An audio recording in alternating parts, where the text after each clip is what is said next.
One would think that these young and upcoming journalists would learn that Nancy D'Alessandro Pelosi is not one to be played with, but they keep trying to test her. Take a look. But there are those who have real legitimate concerns about immigration, globalization, innovation, and what does that mean for their job and their family's future? And we have to address those concerns. Now, what she's doing here is trying to give people the benefit of the doubt. She's trying to say that, yeah, there are some anti-immigrant racist people out there, and those people are lost. But for the people who do have concerns about what immigration means for their job and their family's economic future, what does globalization and the outsourcing of of American jobs overseas, what does that mean for my job and my family's economic security? For those people, we got a plan for you. She's trying to tell y'all. And Joe Biden is doing that, created 9 million jobs in his term in office. Donald Trump has the worst record of job loss of any president. So we just have to make sure people know. That was a global pandemic. Now, I want y'all to take a look at what just happened, because anybody that has a grandmother who's still alive knows that look that Nancy Pelosi gave. Let's take a look at it again. That was a global pandemic.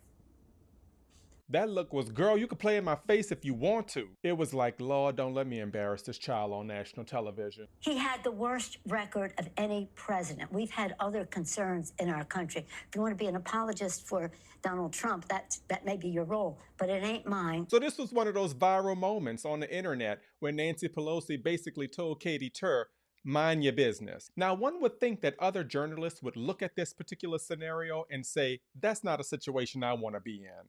But then Rachel Scott from ABC News says, let me get in on this. Thank you to President Biden, what you said this morning. I'm not having a conversation with you or anybody else about what I talked to the president about, with all due respect. Do you believe that? I never do. Now, see, she was trying to be nice. She said, with all due respect, I do not reveal private conversations that I have had with the president. But she kept pushing. I never do, so it's nothing new. I understand, Madam Speaker. Do you believe that him waiting so long to make this I'm not decision going to could be harm the making any fund? comments in the hallway about the fate of our nation. Now, see, that's a grandmother giving her warning. She had already told you, I said what I said about this topic, and you still coming at me. Now, here's your warning. Okay?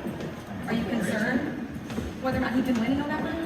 I think he can. Now, right now, she's saying, look, I didn't give you a warning. I'm going to give you an opportunity to come at me right. Don't mess this up. Do you believe he should run for re-election? I'm not.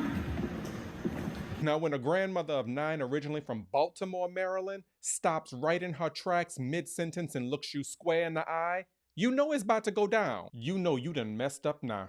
Am I speaking English to you?